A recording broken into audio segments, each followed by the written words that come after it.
ಮಹಾರಾಷ್ಟ್ರದ ಪಶ್ಚಿಮ ಘಟ್ಟಗಳಲ್ಲಿ ಭಾರಿ ಮಳೆ ಆಗ್ತಾ ಇದ್ದು ಬೆಳಗಾವಿಯಲ್ಲಿ ನದಿಗಳು ಭೋರ್ಗರಿತಾ ಇದೆ. ದೂದ್ಗಂಗಾ ಅಬ್ಬರಕ್ಕೆ ಊರಿಗೂರೇ ಜಲಾವೃತ ಆಗಿದೆ. ಗಂಗಾವಳಿಯಲ್ಲಿ ಶೋಧ ಕಾರ್ಯ ನಡೀತಾ ಇದೆ. ಕೇರಳ ಮೂಲದ ಲಾರಿ ಪತ್ತೆಗಾಗಿ ಇನ್ನು ಅರ್ಜುನ್ ಲಾರಿ ದೃಶ್ಯ ಸಿಸಿಟಿವಿ ಕ್ಯಾಮೆರಾದಲ್ಲಿ ಸೆರೆಯಾಗಿದೆ. ಸುದ್ದಿಯನ್ನು ನೋಡೋಣ ವರುಣಾರ್ ಭಟ್ ನ್ಯೂಸ್ ಟಾಪ್ 9 ನಲ್ಲಿ. ಮಹಾರಾಷ್ಟ್ರದ ಪಶ್ಚಿಮ ಘಟ್ಟದಲ್ಲಿ ಭಾರಿ ಮಳೆ ಆಗ್ತಿದ್ದು ಬೆಳಗಾವಿಯಲ್ಲಿ ಸಪ್ತ ನದಿಗಳು ಭೋರ್ಗರೆಯುತ್ತಿದೆ. ಕೃಷ್ಣಾ, ದೂದ್ಗಂಗಾ, ಘಟಪ್ರಭಾ ನದಿಯೋಡಲು ಉಕ್ಕುತ್ತಿದೆ. ಕೃಷ್ಣಾ ನದಿಗೆ 1.70 ಲಕ್ಷ ಕ್ಯೂಸೆಕ್ ನೀರು ಹರಿದು ಬರ್ತಿದೆ.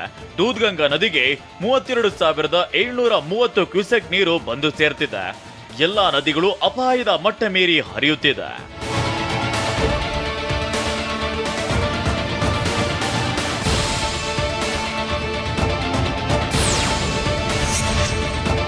ದೂದ್ಗಂಗಾ ನದಿ ನಿಪ್ಪಾಣಿ ತಾಲೂಕಿನ ಕಾರದಗ ಗ್ರಾಮವನ್ನೇ ಆವರಿಸಿದೆ.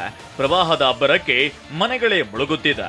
ಪಶು ಆಸ್ಪತ್ರೆ, ಯಲ್ಲಮ್ಮ, ಗಣಪತಿ, ದತ್ತಮಂದಿರ, ಗಾಡಗೆ ಮಹಾರಾಜ ಸನ್ನಿಧಿಯನ್ನು ನೀರು ಆವರಿಸಿದೆ.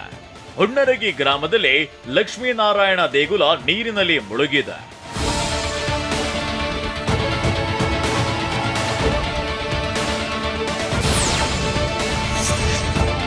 ಬೆಳಗಾವಿ ಜಿಲ್ಲೆಯಲ್ಲಿ ಪ್ರವಾಹದ ಆರ್ಭಟಕ್ಕೆ 25 ಸೇತುವೆಗಳು ಮುಳುಗಿವೆ. ಸೇತುವೆ ಬಳಿ ಪೊಲೀಸರನ್ನ ನಿಯೋಜನೆ ಮಾಡಲಾಗಿದೆ.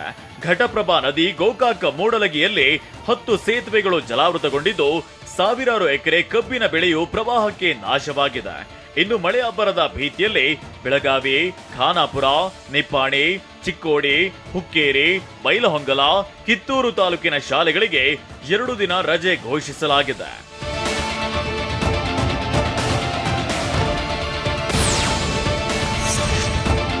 ರಾಯಚೂರು ಜಿಲ್ಲೆಯಲ್ಲೂ ಪ್ರವಾಹ ಕಂಗೆಡಿಸಿದೆ. ಲಿಂಗಸಗೂರಿನ ಶೀಲಹಳ್ಳಿ ಸೇತುವೆ ಕೃಷ್ಣೆ ನೀರಿನಲ್ಲಿ ಮುಳುಗಿದೆ.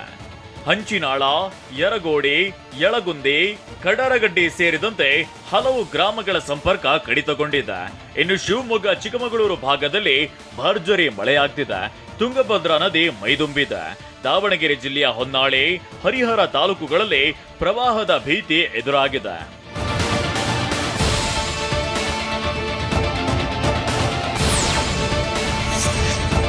ಕಳೆದ 10 ದಿನದಿಂದ ಕಾರ್ಯಾಚರಣೆ ನಡೆಸಿದ್ರೂ ಶಿರೂರು ಗುಡ್ಡದ ರಹಸ್ಯ ಬಯಲಾಗಿಲ್ಲ.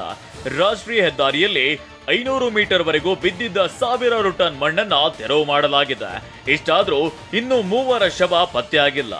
ಕೇರಳದ ಲಾರಿ ಚಾಲಕ ಅರ್ಜುನ್, ಶಿರೂರಿನ ಲಕ್ಷ್ಮಣ್ ನಾಯಕ್ ಹಾಗೂ ಹೋಟೆಲ್ನಲ್ಲಿದ್ದ ಜಗನ್ನಾಥ್ ಶವ ಪತ್ತೆಯಾಗಬೇಕಿದೆ.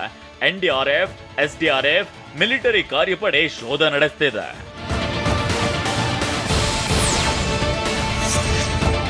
ಶಿರೂರು ಗುಡ್ಡ ಕುಸಿತದಲ್ಲಿ ಕೇರಳ ಮೂಲದ ಭಾರತ್ ಬೆನ್ಸ್ ಲಾರಿ ಪತ್ತೆಯಾಗಿದೆ.